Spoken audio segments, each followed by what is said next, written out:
ଗ୍ରାମଦେବୀ ଆସିଗଲେ। ଗ୍ରାମଦେବୀ ଠାକୁରାଣୀ, ପିଲାବେଳ ସ୍ମୃତି, ସେ ବରକୋଳି ଗଛ,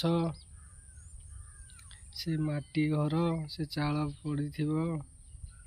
ବହୁତ ଡେଭଲପ୍ କରିଗଲା ଏଟା। ଆହୁରି କରିଥାନ୍ତା, ଯେତିକି କରିଥାନ୍ତା ସେତିକି କଲାନି। 100ରୁ 10% ହେଇଯାଇଛି, ଭାବିନୁ ଆଉ 90% ହେଇଥାନ୍ତା। ହବ ହବ ସବୁ ମାଟି ତାଙ୍କରି ଆଉ କାହାର ଆଉ ତାଙ୍କ ସବୁ ତ ତାଙ୍କର ଜାଗା। କେବଳ ଖଣିର ମାଲିକ ସିଏ, ଦେଖିଲା ବେଳକୁ ଘର ଇଏ। ହଉ ଆସିଲି ବୁଲିବା, ଟିକେ ଖୁସି ଲାଗୁଛି। ବହୁତ ଦିନ ପରେ ଆଇଲି, ବର୍ଷେ ପରେ ଆଇଲି ବୁଲିବାକୁ। ଆଜିଠି ଆମ ରୋଷେଇ ହବ, ରୋଷେଇ କରିବି। ହବ ଯଦି ଆସିବା, ବୁଲିକି ଟିକେ ଯିବା। ନହେଲେ ନାହିଁ,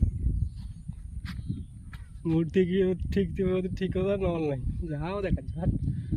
ଏ ଯେଉଁ ଆମ ଗୋଠ ଘର ଗଛ, ସେଇଟା ଆମ ଗୋଠ ହୁଏ।